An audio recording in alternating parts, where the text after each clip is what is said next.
Okay, Rick, why don't you start? Mike will be in a minute. Great. Good morning, everybody. Everyone saw, I hope, the email list of our panelists today. We have two from the Stronach group. I'm sorry, from Stronach group and NYRA, who represent the or participate in the Thoroughbred Safety Coalition. Some representatives from the Jockey Guild, the Jockey Club, and what I'd like to do to start is to ask one of the panelists from each group, for example, either Craig or Martin from the Thoroughbred Safety Coalition.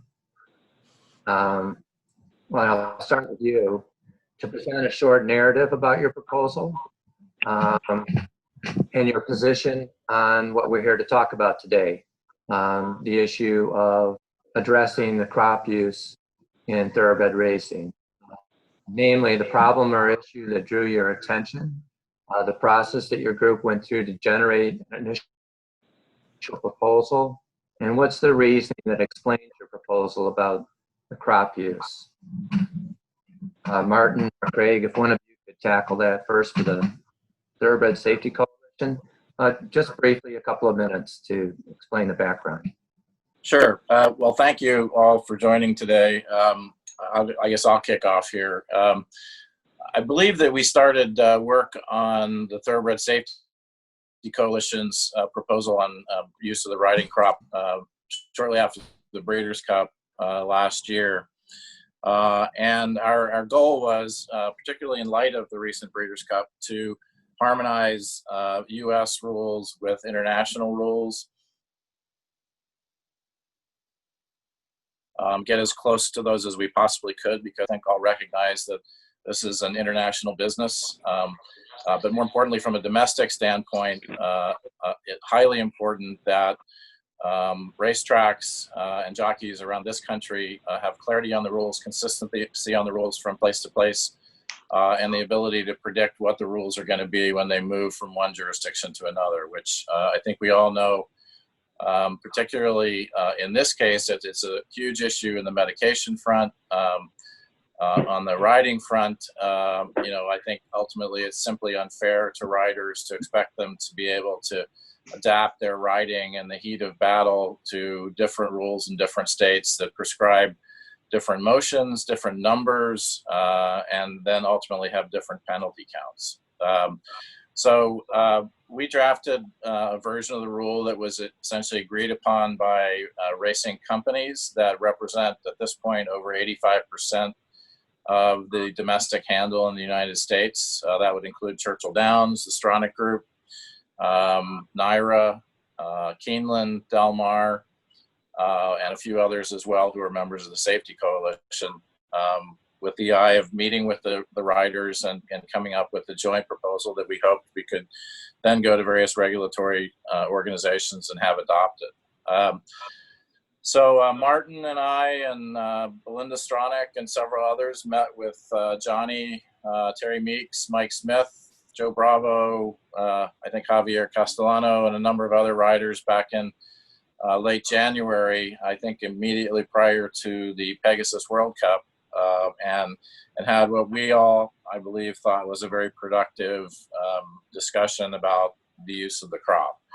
And at that time, I'm never going to say that anything was a final agreement, because if it was a final agreement, we wouldn't be sitting here arguing about it. But we basically came to an understanding in terms of utilization that there would be ultimately a restriction that prohibited the use of the riding crop more than 5 times in an overhead fashion. There were exceptions to that rule that allowed what I guess my friend Mike Smith would describe as backhand tapping early in the race, which would be a very minor motion, but any forward or upward movement of the hand that resulted in a strike to the horse's hindquarters would be prohibited up to after 5 strokes. Subsequently, the state of Kentucky, who has been very agile in adopting rules, adopted essentially the Thoroughbred Safety Coalition rule I believe with one exception that I'll leave to Mike Ziegler to describe. But the major exception was that they moved from 5 strikes to 6 strikes in adopting their final rule. I think the rationale for that, although Ziggy can explain it better than I, was that if there's going to be a requirement that there would be no more than 3 strikes without allowing the horse to respond, that 2 times 3 equals 6, and that's how they got to 6. So the main, we had about 4 or 5 conference calls, I believe, with the Jockeys Guild. We exchanged drafts on the various documents, and I believe the main body of the rule in terms of the utilization of the crop was not in dispute. Where we got hung up with one another was in terms of the penalty structure for how the crop was to be used. And to be very straightforward, the Thoroughbred Safety Coalition's version of the penalties were quite stringent. The rationale for that is that we firmly believe that there needed to be accountability and penalties that were meaningful attached to the use of the riding crop. Otherwise, in races with fairly significant purses, there would be an incentive to disregard the number, whether that's in the interest of the owner to try to get an advantage in a $5 million Breeders' Cup Classic or the Kentucky Derby. And accordingly, the penalties needed to have a significant level of discouragement for disregarding the rules in big races, which inevitably are those that are on television and visible to the general public in ways that many other races are not, unfortunately. So basically, and I'm not trying to speak for the Guild, I think that our discussions ended with a disagreement over the penalty structure. I don't think we were in grave disagreement over the terms of the rule. And I'm not going to go into disagreeing with other people's rules because I think it's not fair to do that without them having an opportunity to present their version of things. But we essentially, I thought, were very close to an agreement with the Guild, and then that agreement seemed to have disappeared. But Martin, do you have anything to add? No, I think Craig hit it right. We tried to just put together a rule that could be uniform, that mirrored Europe, and at the same time let the jockeys use the whip during the running of the race. And I think Craig's right. In dealing with the Guild, we got to a point where I think we agreed on the rules of the race. It was just a matter of what the penalty phase would be. And I think bringing the larger tracks together, as Craig stated, you've got 85% of the country's handle. And we were trying to get a rule that the Guild and the tracks, the larger tracks, could all support. And I think we're very close to accomplishing that. Thank you, Martin and Craig. Johnny and Mike, would you or one of you do the same, please? Whether you have a specific proposal or just your input on the proposals. I know you're familiar with the different ones that the group is familiar with. Is Mike on the call? Mike is on. Mike is on, Johnny, but for some reason we've been trying to text him to tell him his audio on his end, his microphone is not on. If he can, he might be able to listen to us, but he's not on. I can start. So on my behalf and behalf of the Jockeys Guild, we did have many meetings with the coalitions and other parties throughout the country, and Greg was pretty close about the number that the strike that we were using. Actually, the strike was 7. It was 7 times once we put it up, and on the handed, like Colin, like Mike said, on the handed.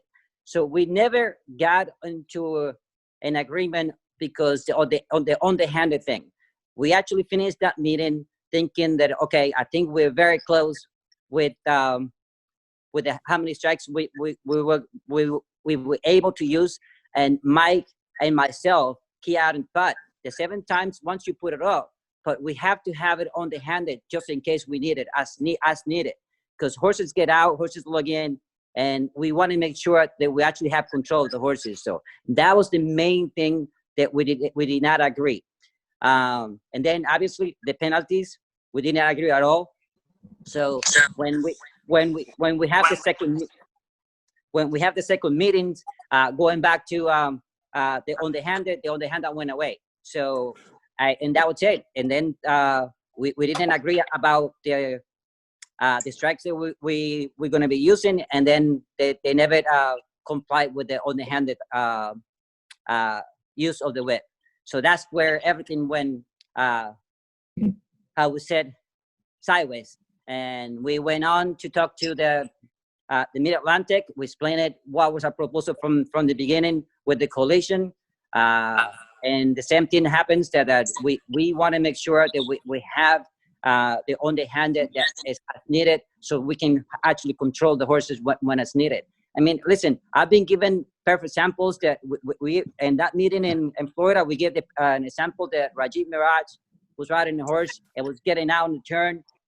He actually got out so far. He was in the middle of the track, and he actually continued riding the horse, and the horse came back and won the race. I mean, that's one of the things, that's how you control that.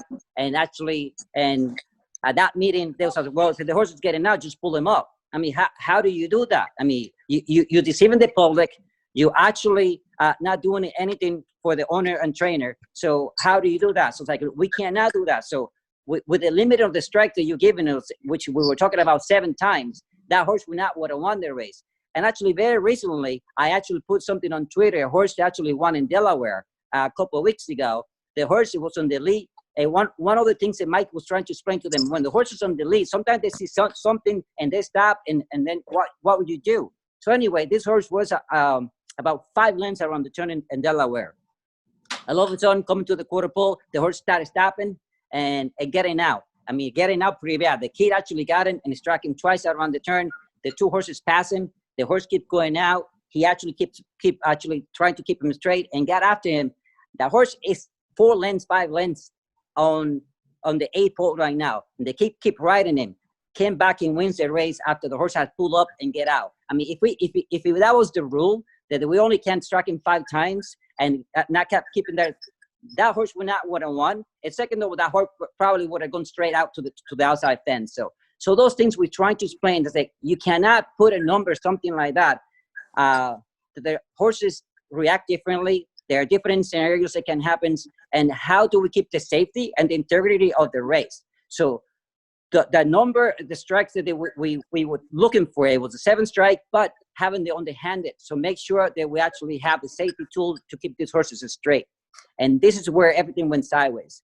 So it's very difficult for us to actually put something like that it's going to work for every horse at every racetrack and different horses basically. So, but we would have gone to as far as 7 strike once you put the stick up and always have it on the hand just for the safety reasons.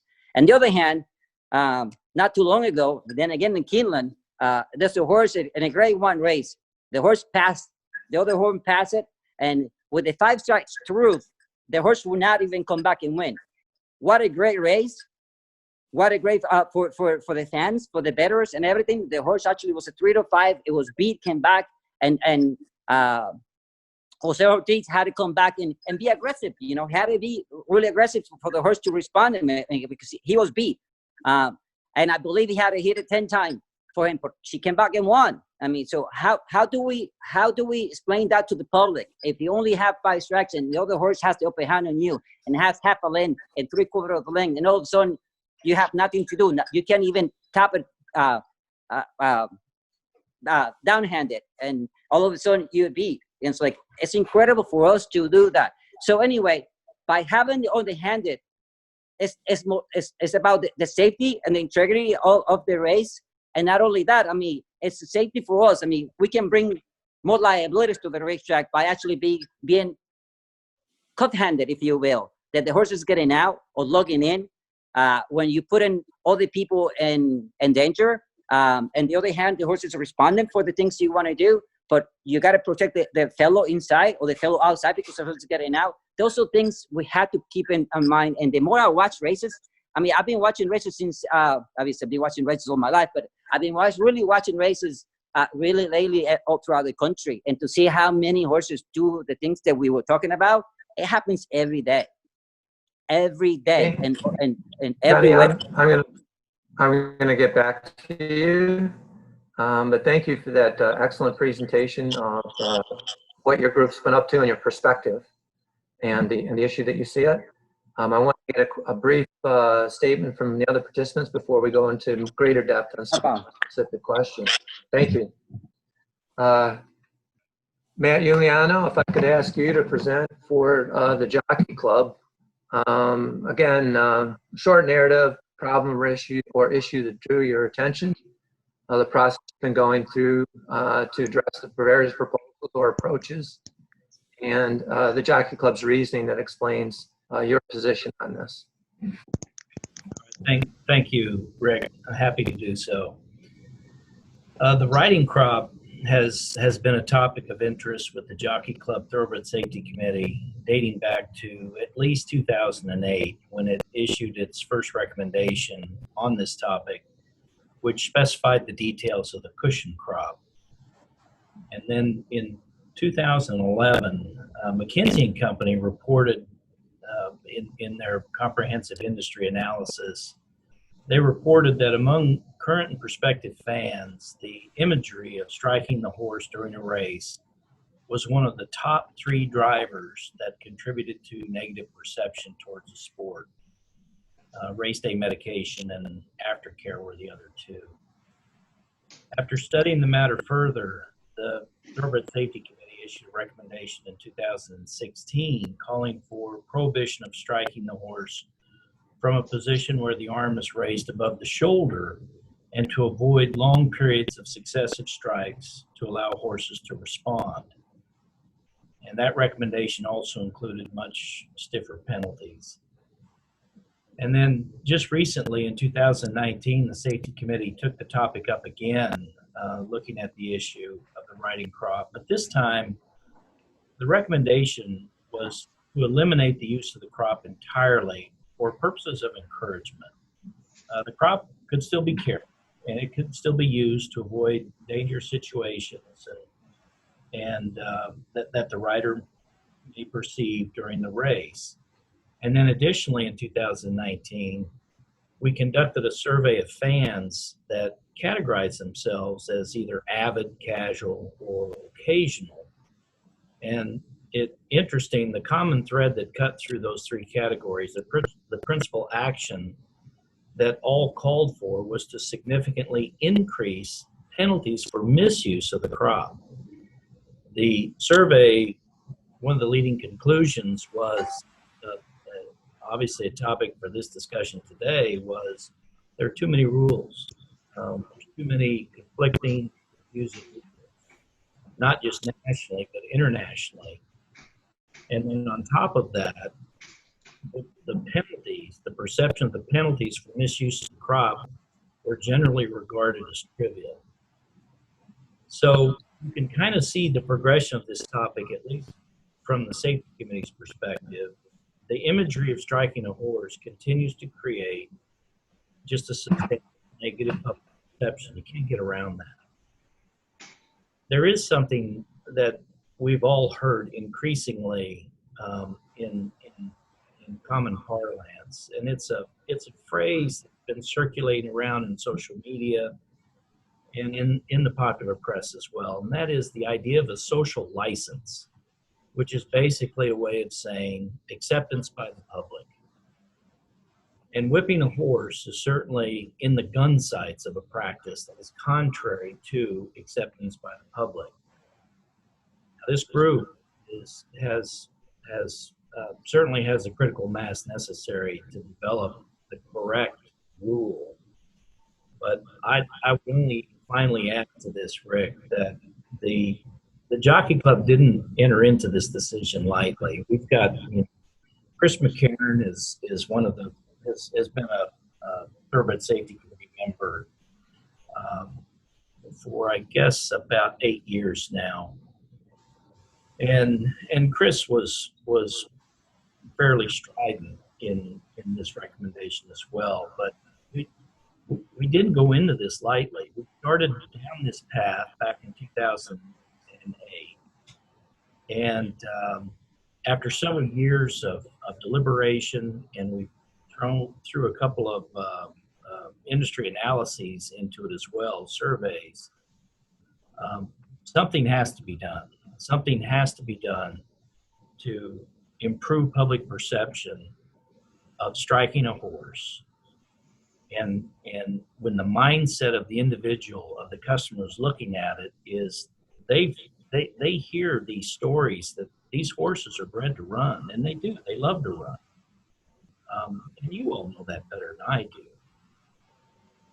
But that perception sears into their mind, and it's something that has to be addressed. We have to reverse that in order for us to move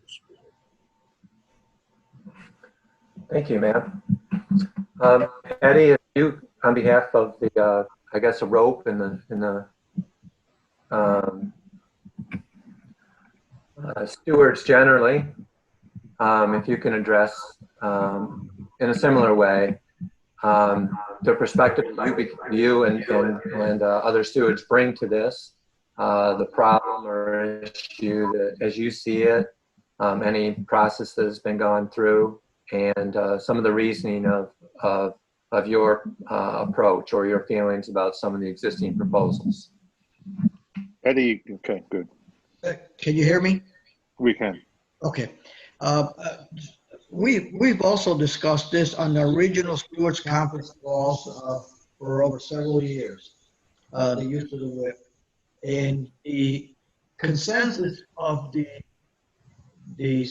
majority of stewards is that we will uphold whatever rule is passed by our jurisdiction or our employers and ARCI.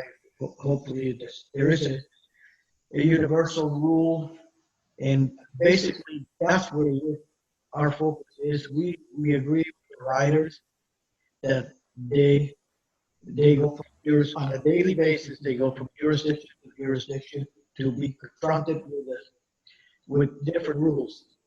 And so we're forever as stewards having to call the jockey and remind them that in this jurisdiction, this is what the rule is. And sometimes there are warnings or there are penalties.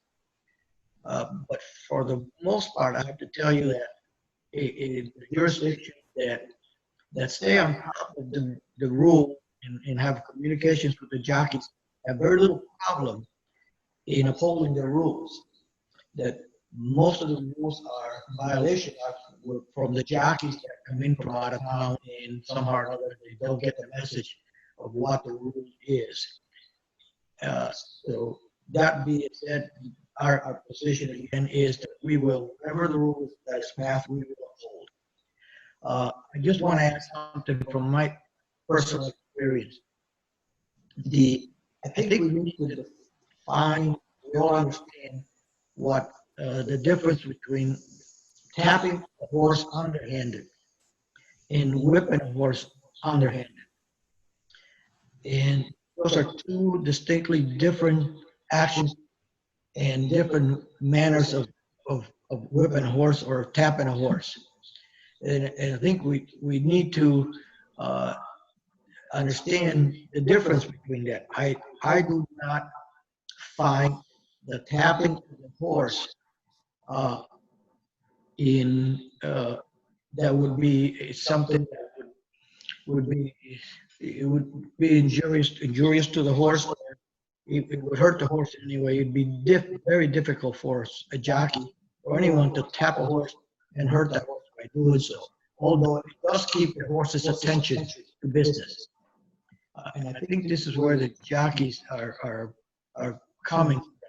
The idea of whipping horse underhand or overhand, I think that should have a restriction on it. That the number, I think everybody agrees that there should be a number, and the jockeys will eventually would have to adjust to that, whatever number that is the consensus or the rule we have to live by. But just consider that there is a difference between tapping a horse or whipping a horse, either overhanded or underhanded. Thank you, Eddie. And I think, we're going to follow up and get back into some of the specifics with regard to the crop use that have been highlighted by what the panelists have said so far. I want to start with a more general question, though, or point, which is there general agreement among the panelists that the crop should be allowed to be carried during the race, at least for the purpose of control of the horse and for safety? Yes.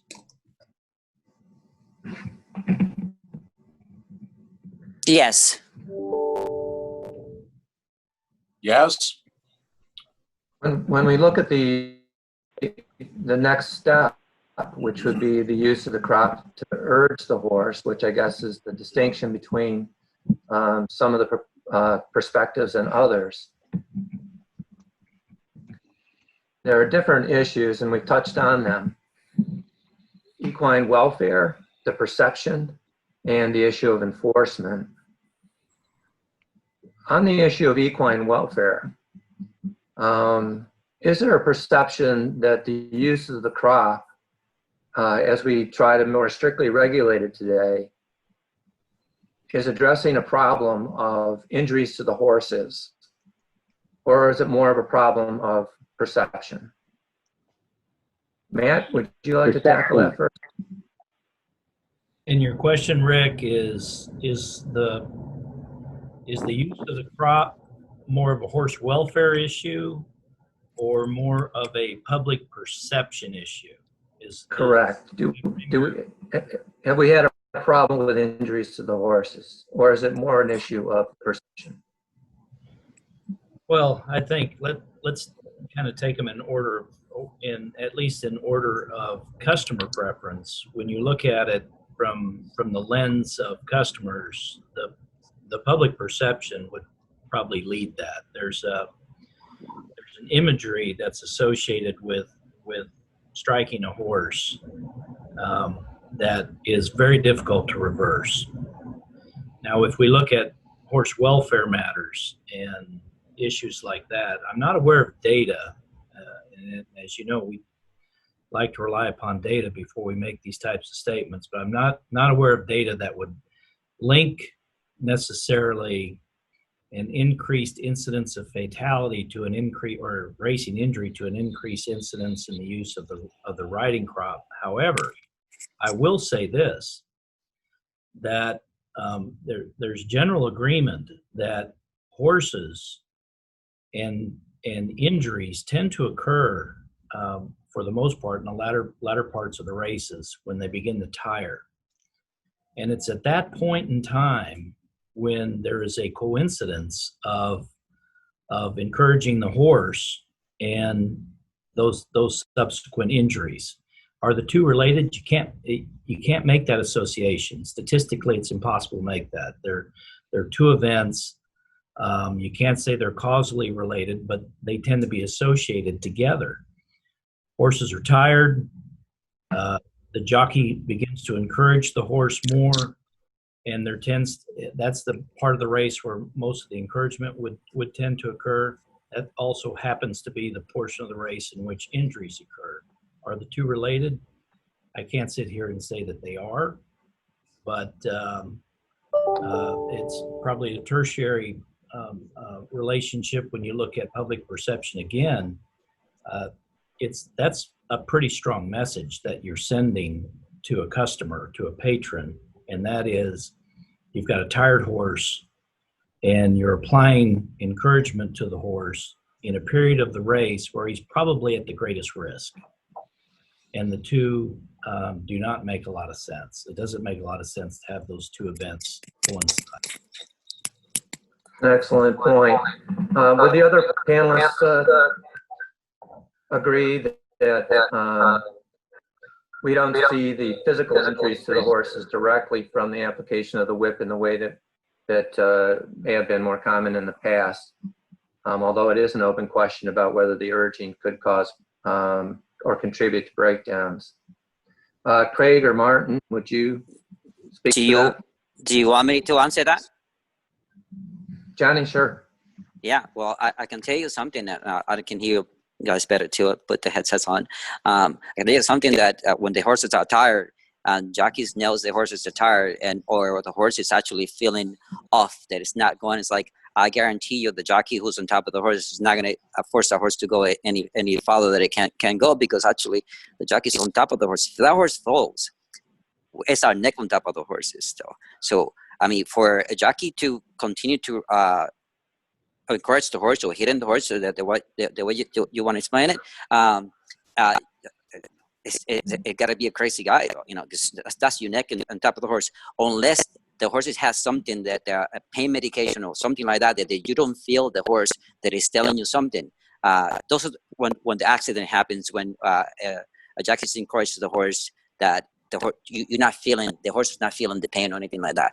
Those are the difference between the encouraging the horse or not encouraging the horse. If we know the horse is getting tired and is feeling off on any of us, for sure, 100%, no jockey is going to try to encourage the horse more than the horse can go. Now, the horse is not feeling anything, or you feel that the horse is going somewhere, you're going to encourage the horse. The accident happens when really the horse is not giving you a sign that it's not feeling any pain or any tiredness. Those are the difference. What happens though?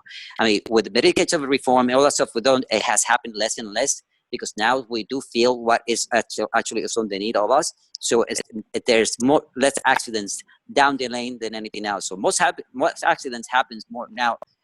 It will be prior before the quarter pole, though, you know, unless, like I said, it's a mass medication or something that done that we don't feel anything on any of us, then that's the difference right there. Thank you, Johnny. We did conduct a survey of the regulatory vets in 18 race jurisdictions who responded, who did indicate that the instances of horses being cut or marked are rare occurrences, although there is this other issue of secondary issue or tertiary issue, if you will, related to equine welfare. Directing this to Craig and Martin, you indicated that in the course of your organization's examination of this, you did consider the idea of allowing the whip to be used only for control and health, and gave some consideration to, and it ultimately decided that at least at this time, your recommendation would be to allow some use of the whip for the purpose of encouragement. What's the importance of that? I know the jockeys, Johnny has expressed a concern with quality of the race, the competition, as well as controlling horses early in the race. Would you address?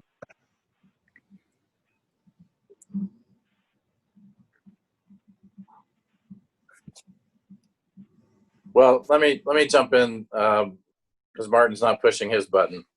You know, I think first of all, going back to your prior question, I think if you talk to a lot of regulatory veterinarians, you would get some consensus that there aren't visible signs of injury in terms of cuts. I think we'd be kidding ourselves if we stuck to the mantra that it doesn't hurt at all. Anybody who's been on the receiving end of a blow from one of these whips recognizes that there is definitely a negative feeling attenuated to it, and so from that standpoint, I think you know, we're fooling ourselves if we think that there's not some impact results from the use of the crop.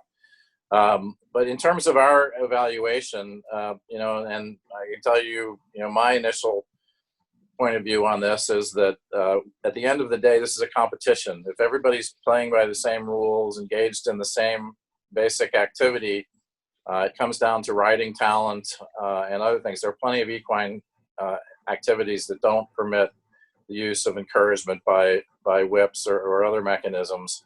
And I think at the end of the day, as long as the competition's fair, everyone's on the same playing field, you have a positive outcome of the race. The first one across the wire wins. The number of strikes was in recognition of the fact that Johnny and Mike and others in the guild felt that that some utilization of the whip in an overhand fashion did have safety implications and allowed them an element of control over the horse that they would not otherwise have. So, and it also recognized the fact that in Europe, the rules aren't 100% consistent, but they range from 7 down to 3, I believe, currently. As far as I can tell, watching races from Europe, particularly in my career at the Breeders' Cup, there hasn't been a negative effect on the competition that the jockeys and horses are engaged in, but it does a great deal towards the public perception of our sport. And let's not kid ourselves. We've had a sport that's been declining in popularity, particularly with recent events relating to breakdowns, or at least public recognition of those events. I believe, and I think our company believes, that we have to do everything we can to make this sport the most attractive to the general public that we possibly can. And excessive use of the riding crop is a big part of that problem. Thank you, Craig. Eddie, I'd like to direct a question to you, if I may. You mentioned when you spoke earlier that there's a difference between tapping underhand and whipping underhand. And I guess we could all imagine that a person could reach their hand out and tap the horse on the shoulder or perhaps on the rump, but they could also raise their arm.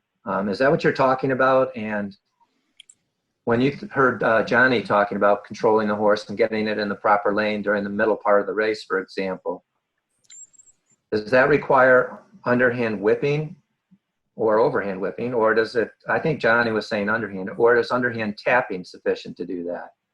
Would you talk about the difference between those two types of things? Are you asking me? I'd ask Eddie if he would, Arroyo if he would. Okay. Okay. First, but thank you, Johnny. Can I say something? Actually, Mike has been trying to talk, and for whatever reason, he's in mute or something. So if you can help him up. Mike can speak according to the system. If he's got a problem, it's on Can his you end. guys hear me? There Yeah, you we go, got you, Mike. You're on Yeah. now. Yeah. And I'm going to ask you, Mike, about the same question shortly, but Eddie mentioned it during his intro, and I'd like to ask him if he could to address it. Thank you. Well, I'll go back to what I originally said. The tapping of a horse underhanded, it's different than whipping a horse underhanded. And I think it could be easily monitored by competent stewards whether the jockey is actually whipping or tapping a horse.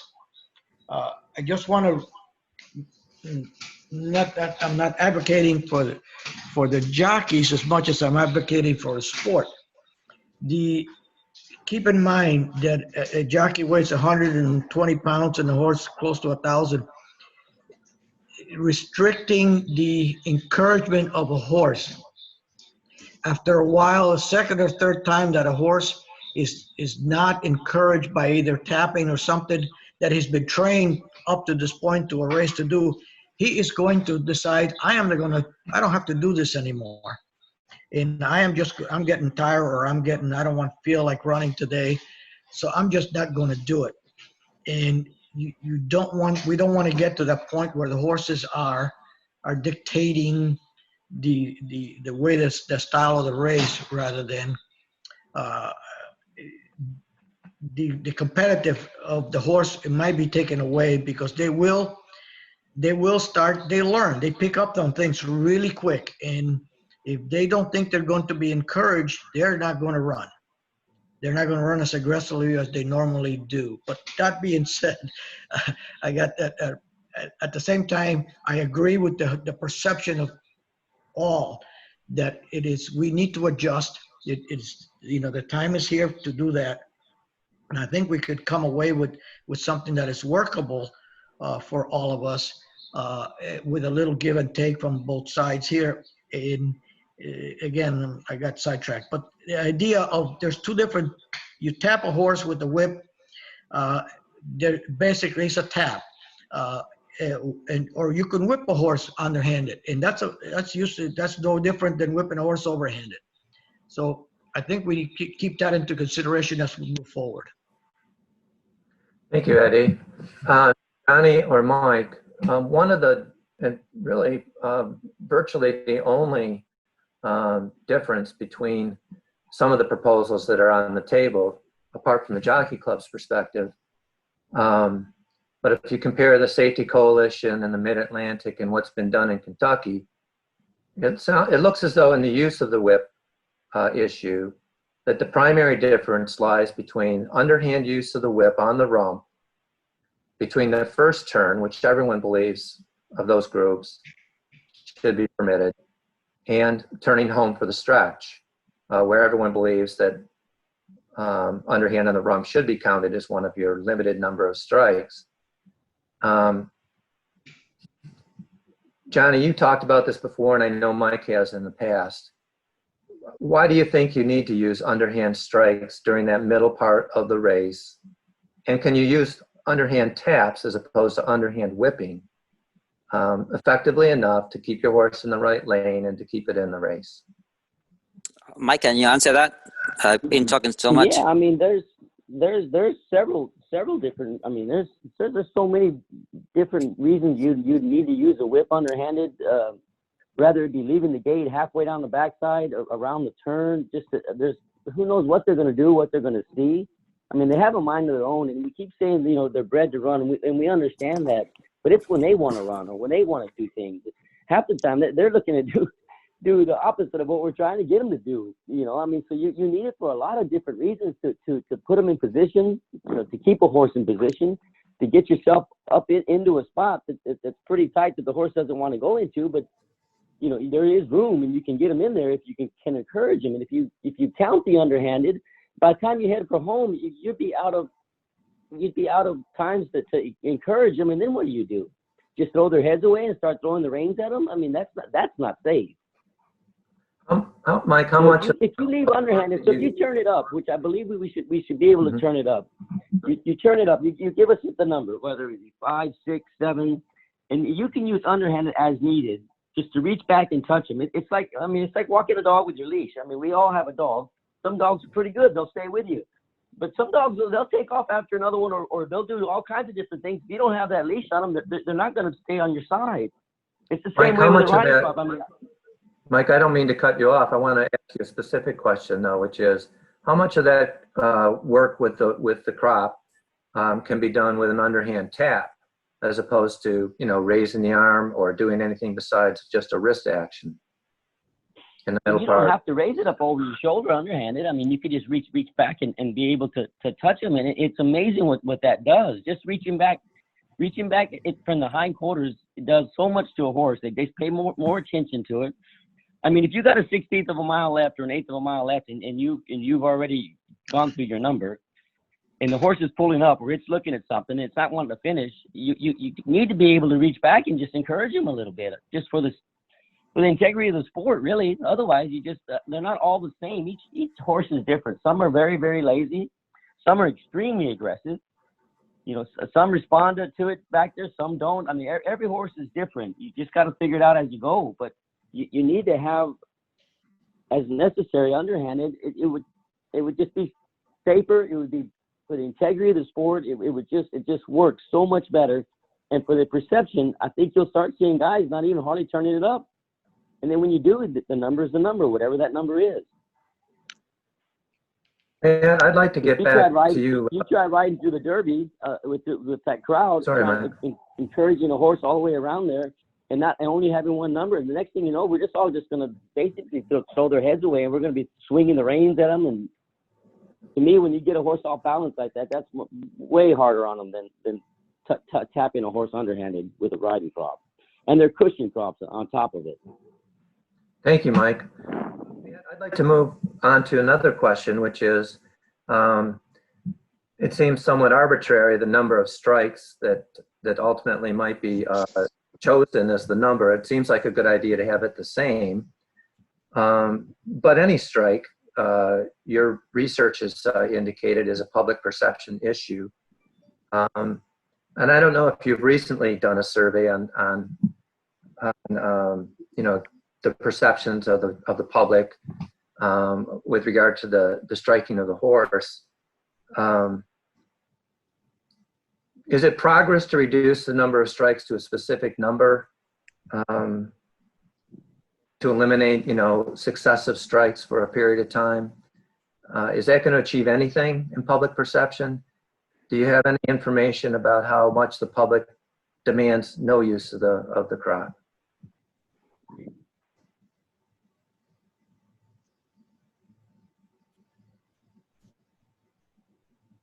Rick, it seems to me that was Matt's point that he made earlier in his presentation. Matt, could you? Are you asking for a quantification, Rick, or what? Well, not exactly, but I know that you mentioned that in 2016, the Jockey Club suggested restrictions, and more recently, that it not be used except safety. Do you have any, the research that was done about social license and the research that was done in 2019, did it address the question of the number of strikes? No.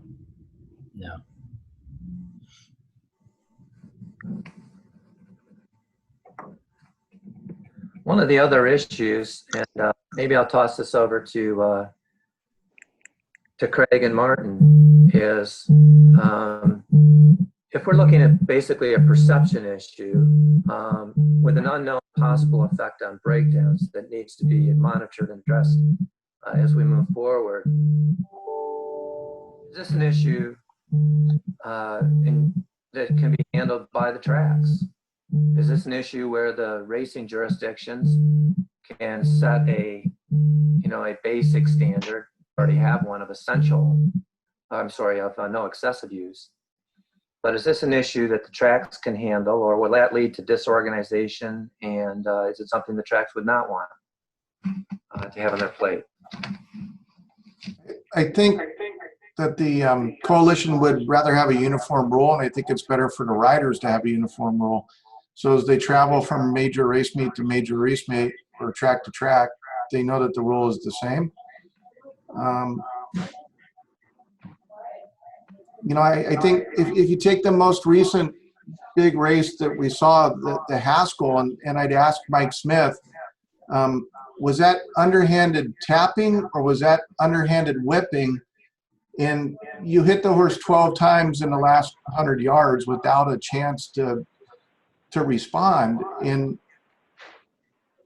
that didn't look good. And I don't know, how we get past that. And if it is underhanded whipping, then certainly that can't be unlimited because it did not look good.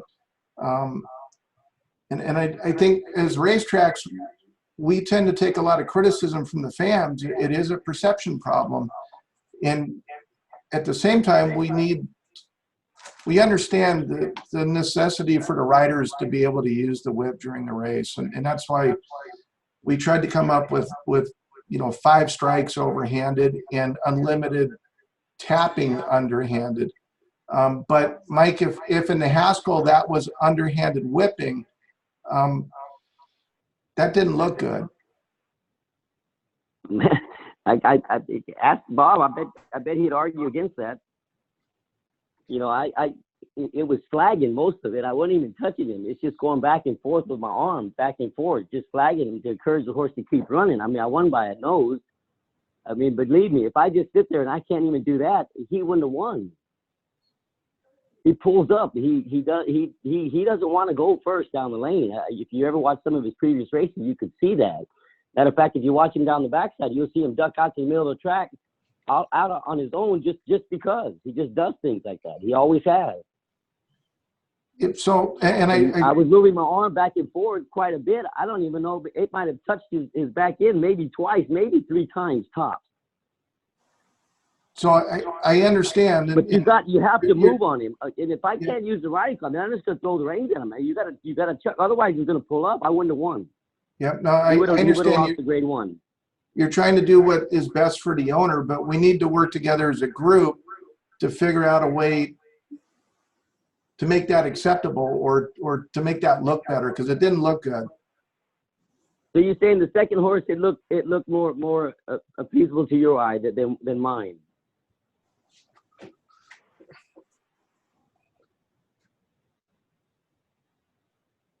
Which was overhanded, striking him, and I was underhanded, flagging him.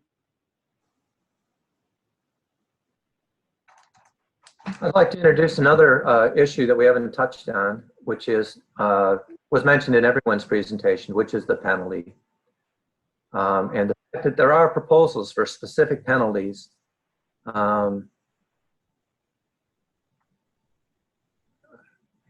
indicates a desire to impose a requirement of a stiff penalty and not to leave it simply to the discretion of the stewards.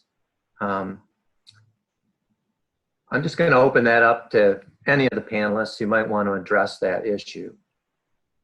The proposals don't say, for example, we need to have penalties. Many of them do address the issue of whether someone's slightly over the limit or whether it's egregious.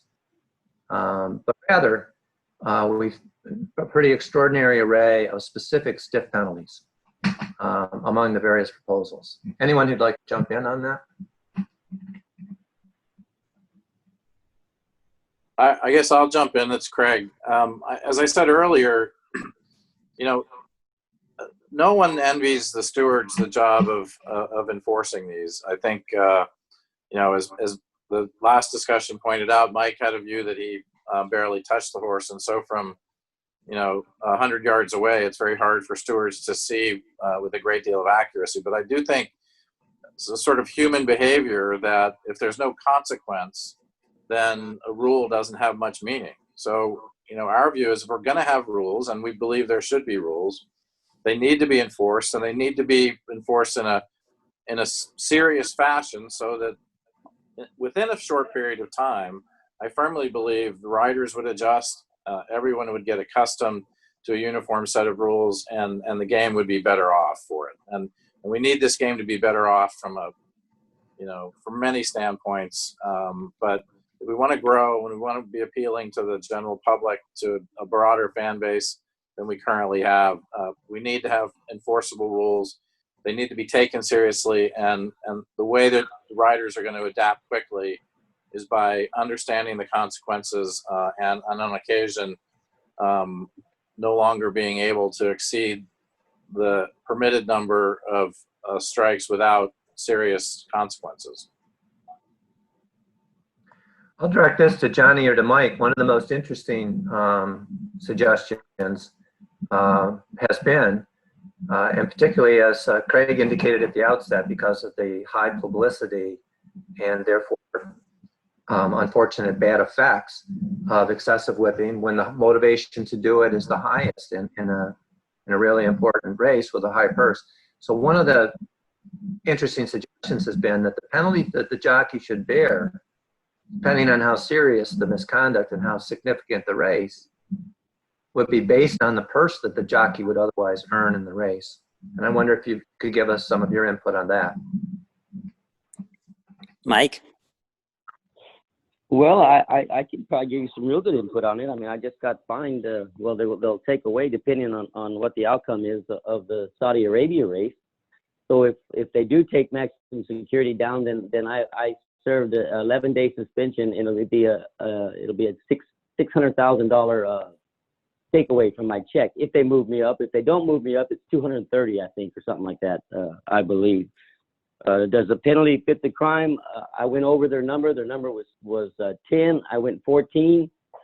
At least 7 of them were trying to get through a hole down the rail. It was underhanded, which they count because they're driving a truck with a bunch of cameras on it. And my horse she's looking at it and wanting to go to the right. I'm trying to keep her straight and go to the left and still win a $20 million race. And then when I did turn it up, I think I might have used it 5 times, 6 times. If you look at the race, you would by no means think it was abusive or anything else, but yet you get fined, you get $230,000 taken away, and you get 11-day suspension, which in California would be over a month of racing.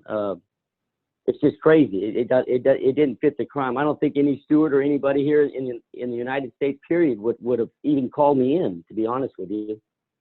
So it's very difficult when someone's abusing the whip. It's pretty plain to see, when they're out of contention, and people keep saying because of big races, a lot of times when you're blessed enough to be riding those kind of horses, a lot of times they're pretty straightforward kind of horses. It's the everyday kind of racing, the horses that run every day, once a month, every day that you need to encourage, you need to ask. Those are the ones that are going to be getting in trouble. most of your big races, a lot of them are pretty straightforward.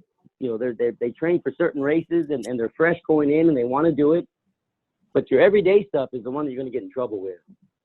I agree with that too. The everyday is what gets you in trouble. You know, it doesn't matter what kind of race it is. It could be a climbing race, it could be anything. It's a horse that you need to encourage the most is what gets you in trouble. And obviously the penalty, I don't think they fit the crimes, the way the penalties are set up to. And for those poor guys that hardly ride 2 or 3 horses a week and trying to win a race, and all of a sudden they get a 30, 40, 50% off plus the days. I mean, it doesn't make any sense. It really does not make any sense. With days alone, people will really agree to, you know, to adapt to the rules, if you will, you know, and have a guy, everyday guy that I was talking about is riding and he went over 2 or 3 times, whatever it was, and he get 3 or 4 days, 5 days. I'm sure that guy is not going to do that again. Because you know what? It's going to cost him so much more that going back for another week or something like that. It's like he's gonna try to adapt to the rules that they're supposed to be doing. And I think that's the taken away from this. I think it's not just the stake races; it's the everyday business. There's many guys out there. They just trying to make a living, and all of a sudden it's taken away from them. But they will learn to actually agree by the rules, though. You know, they're going to have to play by the rules the way it is, but not the way it is. It's set up to fail for everybody, though. Mike or Johnny, though, what about in a big race where there's a lot at stake? I mean, you know, your jockey communities. Won't there be a lot of pressure? Won't there be a lot of pressure for some people to use too many strikes because they might beat you by a nose? No, I think everybody will try to go by the rules. It doesn't matter if it's a big race or not. You know, you're gonna try to go by the rules. It's like most of the time, what happens is the horse is logging in, or the horse actually is booking from the other horse, and you need to be more aggressive. That's when actually we go over the limit. So that's what will gonna happen, because that's the horse is telling you something that, you know, oh, he's trying to run, but he's going away from the other horse, and now what you do? So, or you stop hitting him and then just give up for it, just throw the reins like Mike says, and that probably be even worse. So, but it can happen in everyday race too. It's just going to happen no matter what. You know, horses are horses. They react differently. They could be really good today, and next time you ride them, they see everything, they hear everything, or they're on a different track, or whatever it may be. You can train a horse in the same track every day, and then you're going to run the horse in the afternoon. It's totally different. So it's in the mood that they are, it's what they see and how they feel and whatever it is. So I think once the rules is done and you get you penalize and people will respect it, and that's it, you know. But I think the way we're trying to do it right now is overdoing it, though. Does anyone else want to weigh in on the penalty point?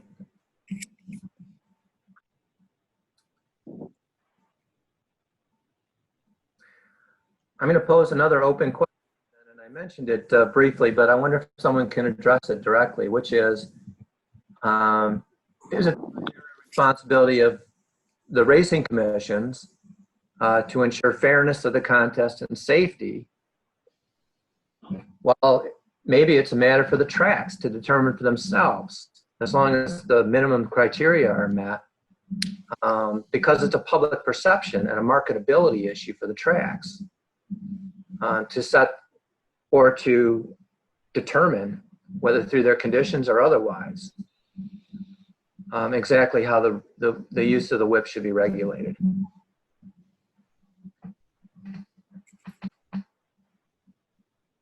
This is Craig Fravel. You know, I agree with Martin's earlier comment. Obviously, if you want to leave this up purely to House rule, you know, ultimately, I think we would get around to doing that. I think the problem comes in terms of enforcements, disqualifications, due process rights. You know, there's a lot of things that the tracks are not necessarily equipped to do. You know, suspending jockeys, you know, depriving them of their livelihoods, essentially, are things that require, you know, extensive amounts of due process and thought and consideration. And when you get into those sorts of things, tracks are not, they don't have the same toolbox that regulators have to enforce, their rules. So it becomes more and more difficult. Thank you, Craig. I'd like to ask, before we go to some questions from our members, from our audience, if any of you have a question, any of you on the panel have a question that you would like to pose to anyone else on the panel. This is Craig. I would just like to ask, Johnny and Mike both, who have ridden internationally, if they feel, I'd like them to try to explain to someone like myself why 5 strikes works in England, for example, or France, but it won't work here. Yeah, totally different racing, and most of the races run in grass, right? Different. No, Mike, listen. They run most of the races in grass, right? And most of the races are straight.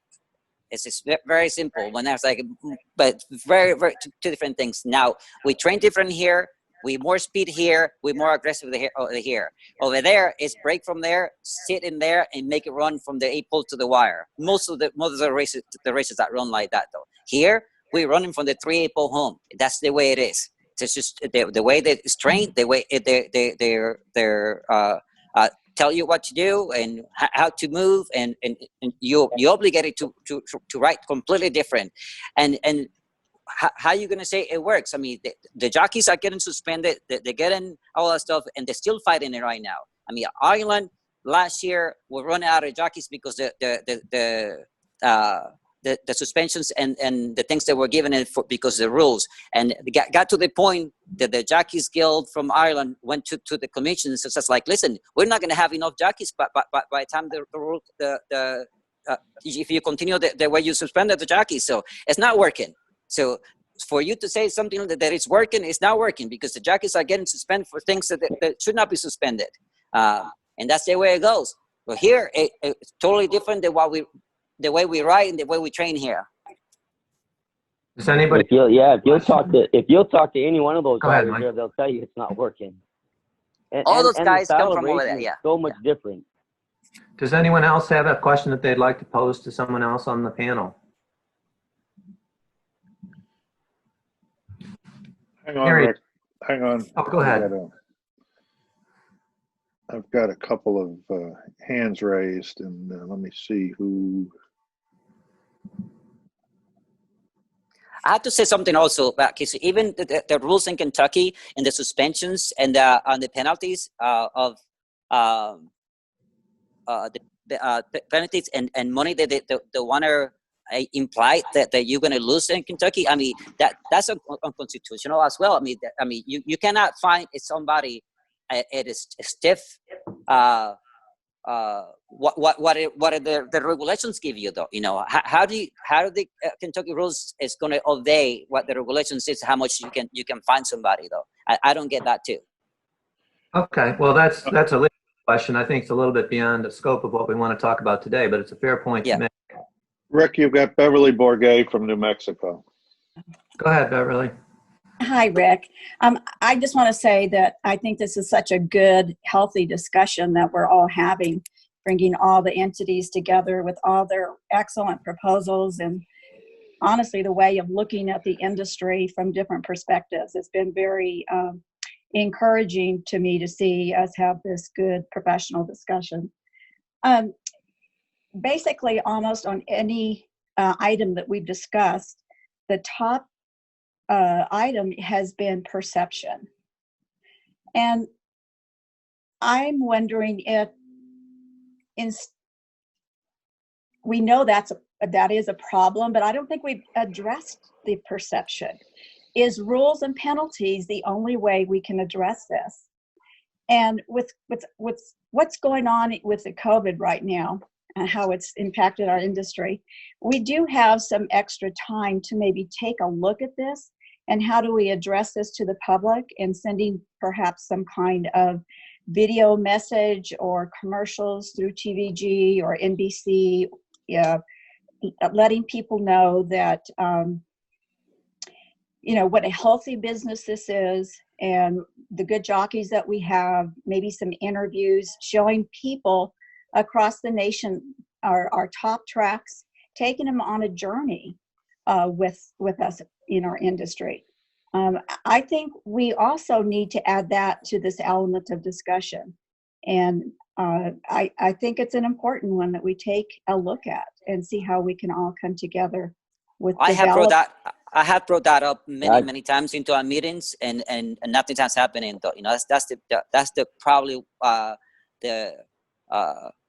our fault as an industry, that we don't do very much to educate the public and educate ourselves, and we're always fighting against one another, and we throw things at one another. This is where we are right now, but we don't help ourselves to actually educate the public and things that we can do so the public can make their own mind, not the people who actually don't want any racing, that they already have their minds made up that racing is abusing the horses. But on the other hand, we could do much more for educating the rest of the public so they can make their own minds and not listen to the people who don't want any racing. Johnny, I think you're suggesting that it should be done. We've been trying to. I'd be more than happy to help make videos, whatever it is, to show people. First of all, what we're doing, why we're doing it, what type of equipment we're using, especially the cushion crop. You know, there's just so many things we could tell the public. I think that would really help and educate them, and they'll understand a whole lot better. Then there are those ones out there that no matter what you do, you run a horse without a jockey. You put them in the gate just by themselves, they're going to find a way to complain about that you're making a horse do something, or that it doesn't want to do. It's supposed to just, you know, be out in the field and just eat grass, and that's it, and that's all they want. They're going to be against it no matter what. Rick, you've got Doug Moore. Doug Moore would like Ed. to speak. Doug Moore has a question. Yeah, this is more geared to the Jockey Club Safety Coalition. And the crop rule aside, I want to talk about their penalty structures. And what eventually we want to do is all the jurisdictions to adopt this. But it appears to me like these penalties are geared to your major tracks and not the Emerald Downs of the world, Turf Paradise, those kind of places. And what you have, in some instances, if a jockey hits a horse 3 times, that's half their weekend's earnings. So I really still feel that the penalty should be decided by the stewards. They're the ones trained and can look at each individual tracks per structure, racing days, and make it more equitable. So I mean, don't you feel like these are geared towards the Churchill Downs and Belmonts of the world and not taking consideration of the smaller tracks?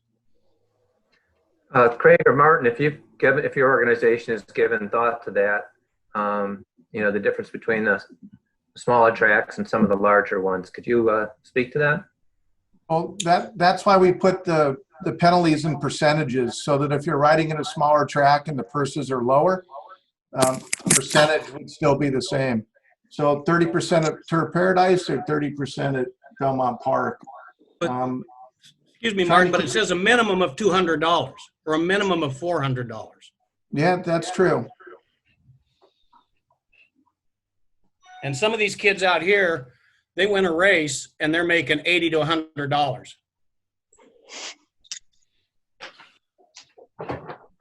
Well, if you have a $15,000 purse or a $10,000 purse, it's $6,000 to the winner. He's making $600. I guess the point on the rules are, don't hit the horse that many times. Whatever the number is, don't go past it. How's it fair to the rider that was riding next to him that got beat a nose? That jockey hit the horse too many times, and you don't want him to be penalized. It's not fair to the jock next to him who did follow the rules. I'm not saying that, but I'm saying you got a kid riding at Churchill, you find him $600, it doesn't hurt. You got a kid riding at Emerald, you find him $600, that's half his week's paycheck. That's the difference. I suppose if a smaller track wanted to reduce that to some amount, they could. Ed? Yeah. Other questions? If not, or while you're looking at those, I'd like to pose one for the panel, which is this, and then I think we want to wrap up. What about the advent of the soft crop, of the crop that is like a pool noodle, both in terms of perception and in terms of how much it hurts the horse? Anyone want to chip? Well, let me. We spent a lot of time talking to the riders about that, and I think I don't want to speak for them, but there were some concerns raised about the design. I don't think anyone objects to the objective, which is to try to make a more contact-friendly crop, but the riders had some concerns with their ability to switch hands, pull the whip through their hands, which we tried to be responsive to. I would point out that the new rule that will go into effect in California does mandate essentially a cylindrical riding crop. It certainly doesn't name a manufacturer, but we all know there aren't that many out there. I do think certainly maybe if we made them all pink, it would be a lot better than for the public. But it would, having something that doesn't have edges to it, like the current cushion prop does, would be an improvement from my standpoint. Matt, I don't know if you want to share any thoughts from the Jockey Club on stand with the soft crop. No, I mean, I echo what what Greg says for the most part. I don't know if it necessarily addresses what the key issue is, but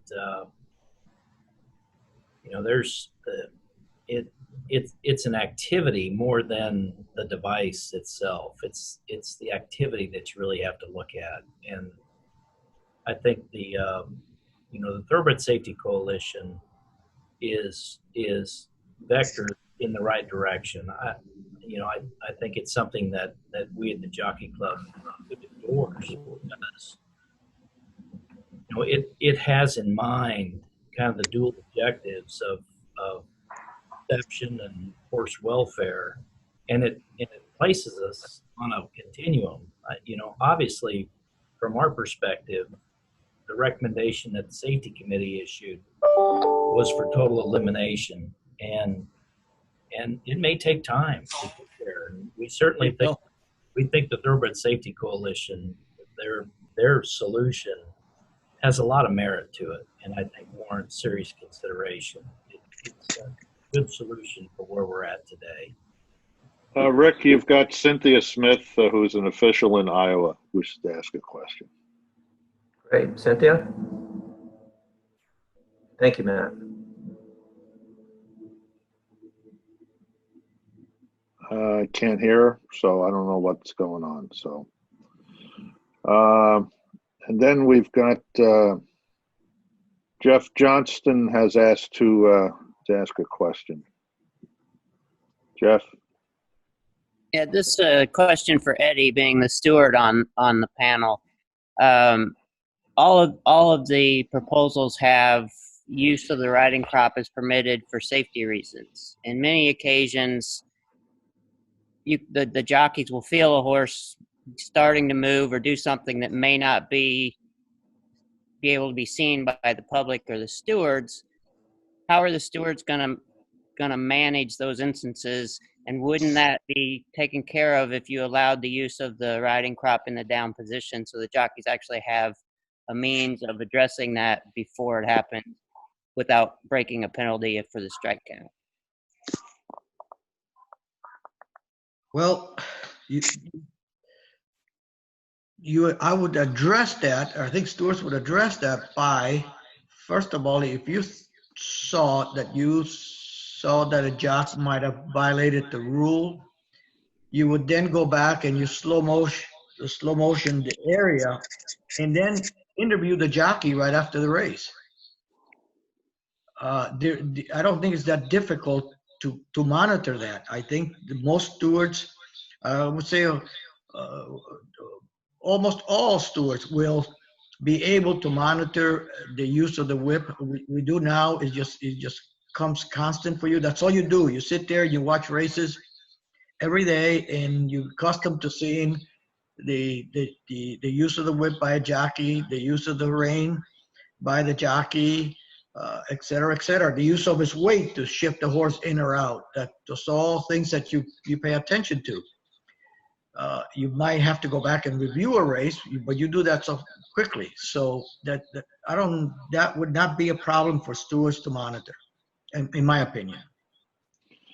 Okay, Rick, I think that's it for the questions. I don't see any others.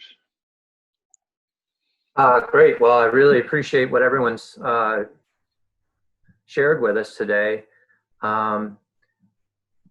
If anyone has, oh, we do have one more. We do have one more. Okay. Ed, before we address it, I just want to mention to the panelists that after we field this last question, I'm just going to give you, a minute or two each if there's anything that you wanted to say to sort of cap off today. Go ahead, Ed. Mike Hopkins of Maryland. Yeah, I've got a question for the entire panel. I don't think any one of us can disagree that uniformity is paramount here. This industry certainly does have a perception problem.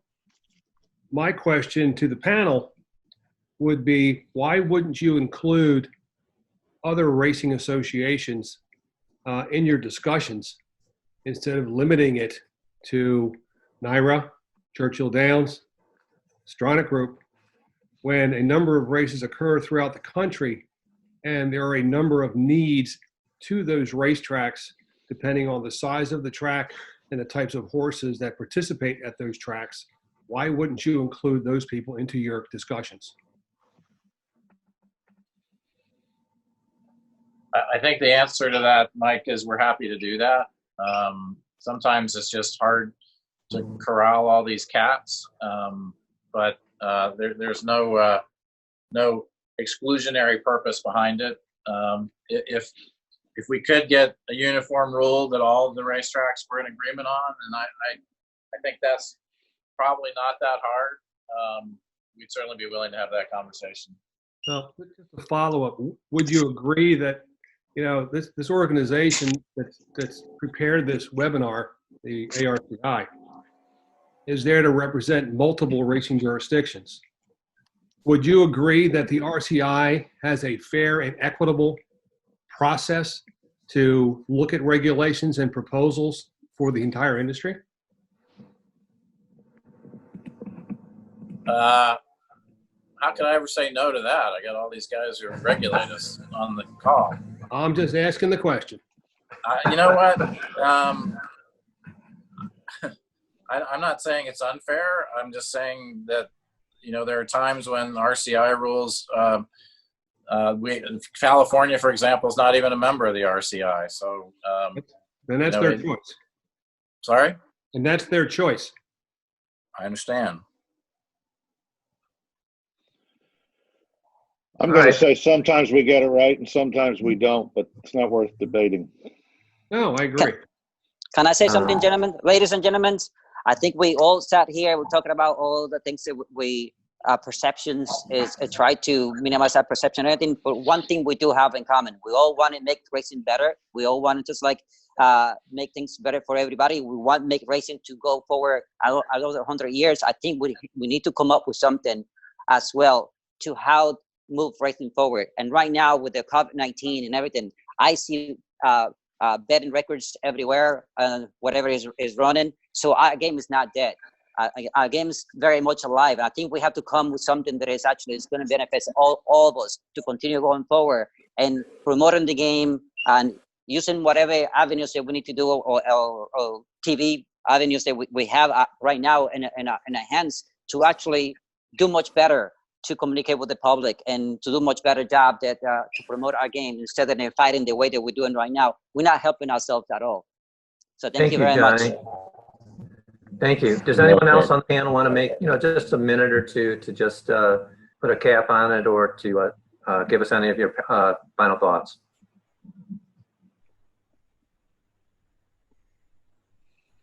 Ed, I think we're good to go. Now, we did not, the issue of the political ramifications of what we're talking about. I know that was one of the issues that we could have addressed today, but it looks like we've pretty much reached the time limit on what we had planned for the day. So I want to thank all the panelists. And is there anything else you wanted to address with us at this point? Other than to thank everybody who participated on the panel and everybody who, the 55 or so people who were in the audience. Thank you very much for your time today. All right, thank you guys, Yeah. ladies and gentlemen.